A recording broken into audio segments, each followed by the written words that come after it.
It's Mercy. Music by Mercy again. Heat Nation, we the culture. Yo, E, I need you to call timeout. Need Brady to set the floor plan. Tropical blanket, open for the shot. Yo, Greg, set the pit. Still 5 on the floor, still ride for my dog. Still battle on the court, still survive in the war. Keep your eye on the ball, or get burned from the keep this mic off the wall without turning the cheek. From night to day, no sleepy paths or allowed to mourn us. The nut is sleeping us, never catch us snoring. Live from Miami, report in the heat with 5 Reasons Sports from the courts to the streets. Yeah, Wake County, Heat Nation, we say it proudly.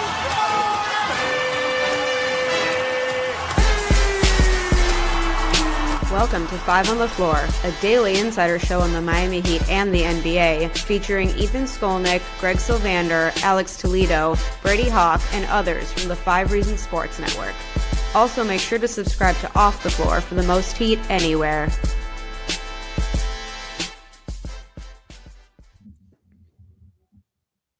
Welcome back to another episode of 5 on the Floor live. I'm your host, Greg Sylvander. Tonight's floor plan with me, Eternal. We're going to talk about the Miami Heat continuing to play just absolutely bullshit, listless basketball. It's absolutely awful to watch. I can't believe that we're seeing this team hemorrhage, bleed out, and crumble right before our eyes directly before the damn new year. Before we get into that, I'm going to shout out Off the Floor. Come vent with us there. Because I don't know, man. Should we just start gearing up for the goddamn lottery? Maybe. Come talk about draft picks with us on Off the Floor. The link is in the description of this episode. It's $2.99 a month. The other thing you want to do is you want to subscribe to Prize Picks using that code 5. It'll get you $50 instantly when you play your first $5. It's the daily fantasy partner of 5 Reasons Sports Network and 5 on the Floor. Use that code 5. Get you $50 to start playing instantly when you play your first $5. That code 5 will get you $50. Start playing lineups. Do anything to get your mind off this Miami Heat basketball. We're going to make this super quick tonight because the Heat obviously would like to go home to their families and not play basketball by the way that they showed up tonight. So before we even get into any of this, we are just going to dive into the first segment, the player of the night. And I don't know that we're going to find one, but off we go. And now it's time for the A-Aggressive Insurance Player of the Night, sponsored by our friend Lynette. You can find her at insurancebylynette.com. That's with 2 N's and 2 T's, insurancebylynette.com. If you need car insurance, renter's insurance, homeowner's insurance, or any other type of insurance, she's the person to go to. Based in Lauderhill, she services the entire Tri-County area here in South Florida, and she will make sure to get you the best deal. She'll probably talk to you about the Heat while you're at it. Reach out to her, insurancebylynette.com. And now, the player of the game.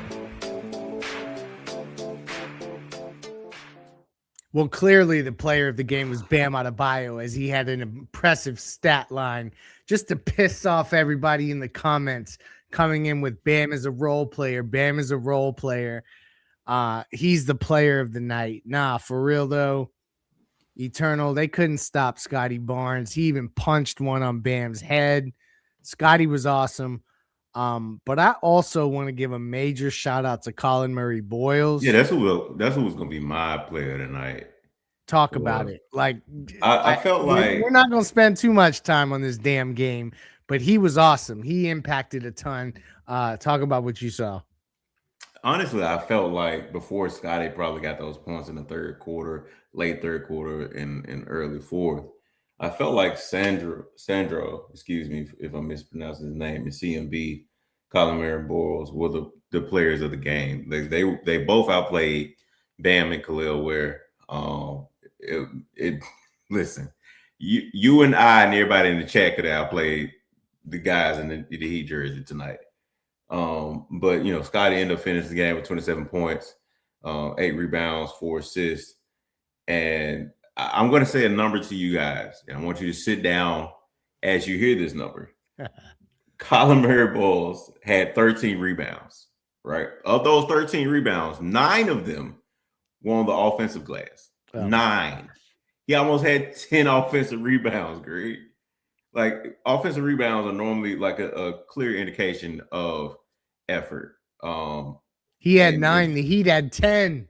As a team. And after the last game against New York, Spo was talking in the press conference, post-game press conference, about creating winning habits.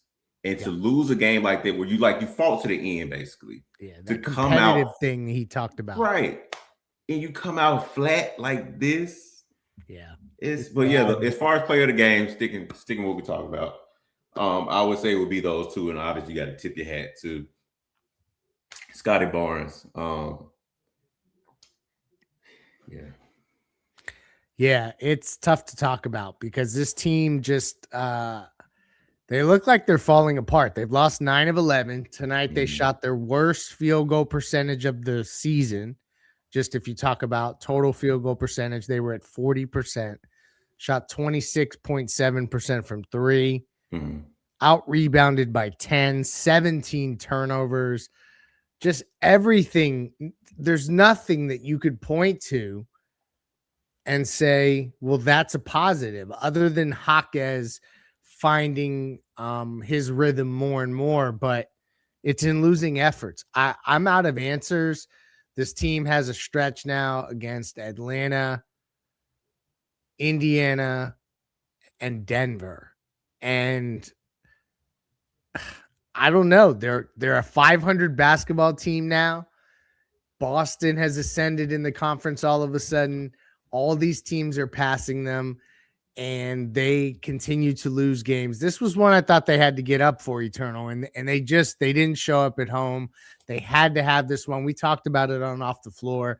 Yeah. It's really I think we've reached a point where we should be pretty damn concerned that they're going to figure this out, particularly because they also are not going to get their entire team on the court. And I don't see Tyler fixing a ton of this anyway, which is a separate topic.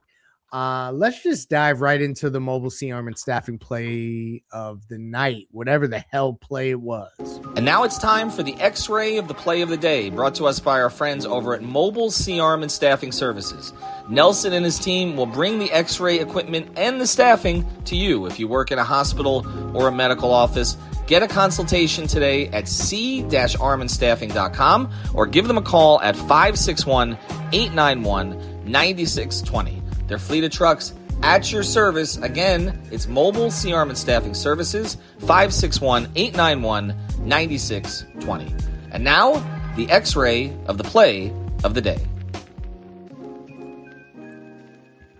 Eternal, I'll let you jump in here, but I just, so that the chat knows that I'm not always a Bam Adebayo apologist, I'll say the play of the night was when Scotty Barnes took it down the lane and threw the tomahawk dunk down right on Bam's head. You got any other plays that jump out at you before? I got a couple questions that I want to pick your brain on before we close up shop on a night that the Heat didn't show up. But any plays that jump out to you? Honestly, when we were in the Discord discussing the game, I had said that the first half felt comical, right? Like it was comically bad basketball that we were seeing from both teams. And Miami was only down 4, and it just felt like I don't even know how they were down 4. And then in the third quarter, it felt like Miami kept playing bad, and Toronto was able to capitalize finally off of them playing bad, and it just increased. And with especially with professional teams, even if both teams are playing bad, at some point one team is going to catch rhythm. They're professionals, and that's what happened. They started to build morale and game momentum, and I think probably the play of the night in the other way is, I'm gonna give you a few. Andrew stepping on Jaime's foot, taking him out of his shoe. He still made the bucket though, didn't he? Yeah, but then there was another play when they were on a fast break and Andrew turned it over. The very, very bad Simone pull up three early in the Oh game. my God, they missed Or everything. it's some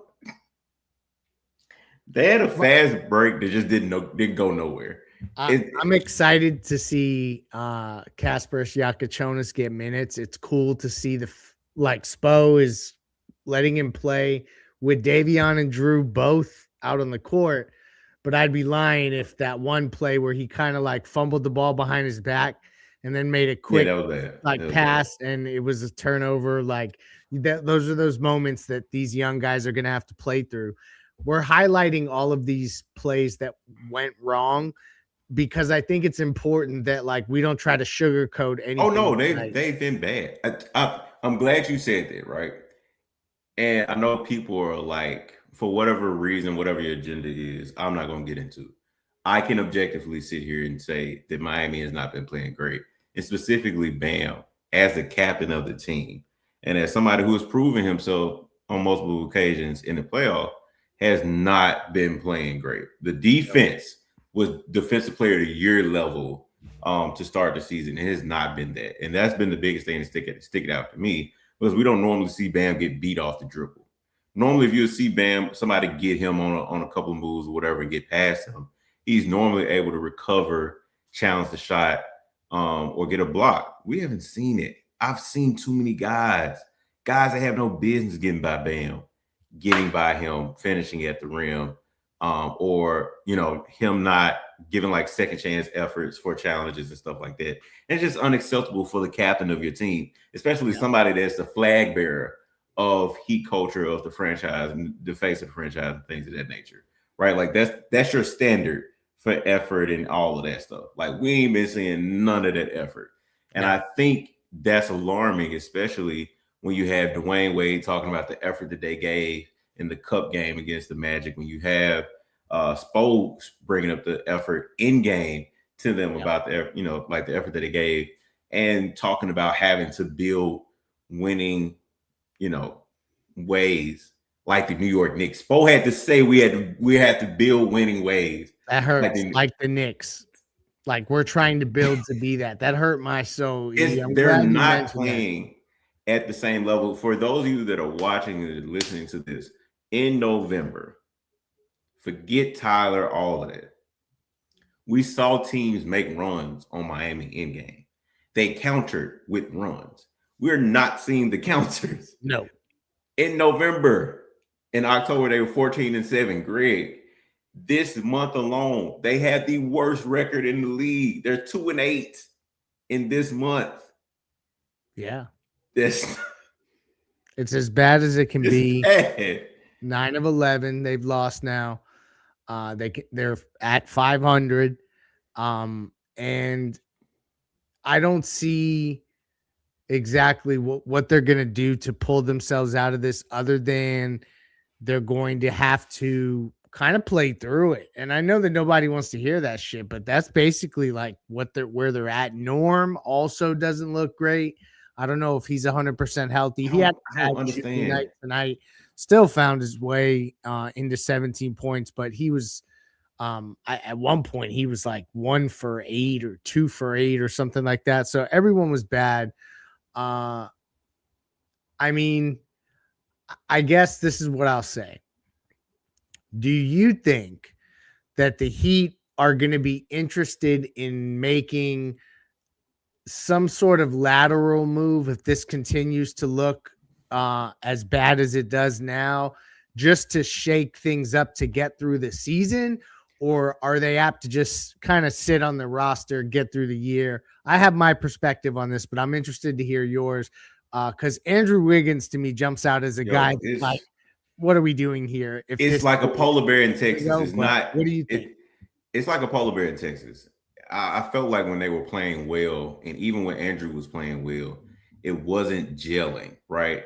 I felt like Miami, before Tyler comes back, and this is not me blaming Tyler, they were so on cue with each other, and injuries could play a part. They're missing Pella Larson, who was a really, really great glue guy for them. Yeah. Andrew went out for a time. Jaime went out, I think, for a game or two. Obviously, Norm went out, but that was during early in November.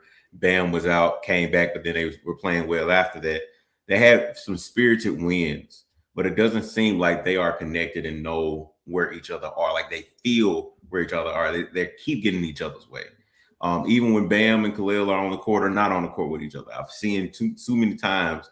And of course, you have to give credit to the defense for the things they're doing, but there are things that even without the defense, like they're just not on the same page. There's a lot of turnovers that are unforced.